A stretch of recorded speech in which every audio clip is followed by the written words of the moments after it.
Good day. The situation as of the evening of November 24, 2022. Donetsk direction.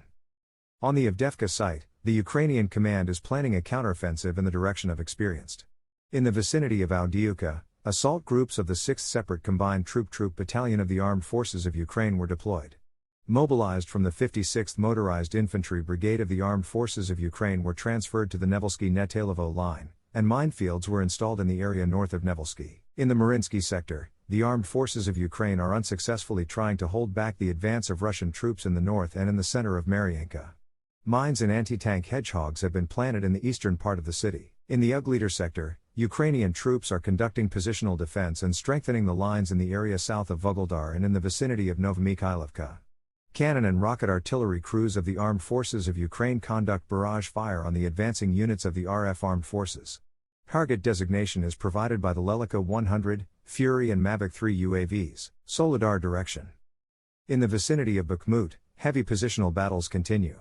Attempts to counterattack the armed forces of Ukraine on the outskirts of experienced were unsuccessful. In the Bakhmut area, according to open sources, Wagner PMC fighters have established firm control over a waste processing plant on the southeastern outskirts of the city. Intense artillery duels are going on along the entire front line using a wide range of weapons, from 120mm mortars to MLRS. The Ukrainian armed forces are installing minefields in the city and suburbs of Bakhmut. Local residents say that engineering units of the 53rd Mechanized Brigade blew up most of the road bridges. On the Ugledar sector, fighting continues on the outskirts of Ugledar.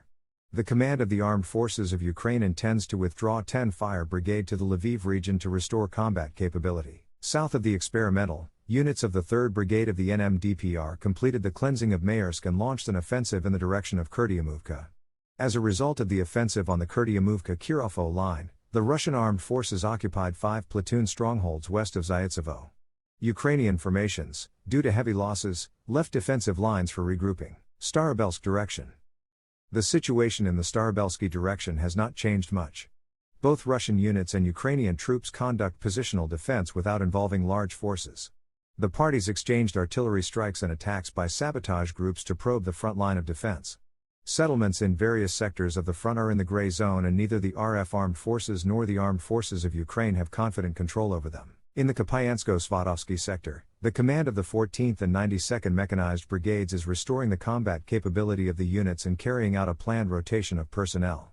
In the vicinity of Stelmaavka, UAV operators of the 92nd Omber conduct reconnaissance of the positions of the RF armed forces, and also carry out remote mining of the area with PFM-1 anti-personnel mines in threatened directions.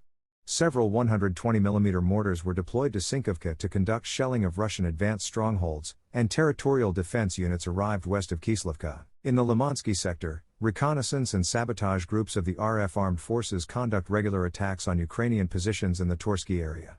The artillery of the armed forces of Ukraine is firing indiscriminately at the areas of the alleged presence of Russian fighters. At the moment, there is a relative calm in the Starobelsky direction. The armed forces of Ukraine are preparing for a large-scale offensive. Reserves are concentrated in the Kharkiv region. It is likely that the Ukrainian command is expecting the arrival of some formations from the Kherson direction, north of Ukraine. The situation in the north and northeast of Ukraine remains tense. The release of significant resources from the Kherson direction opens up wide scope for their use in other areas, including in the LPR and on the border with Russia. Ukrainian sabotage and reconnaissance groups continue to operate in the Kyiv region on the border with Belarus near the Denisovichy Tract and the Vilcha border crossing.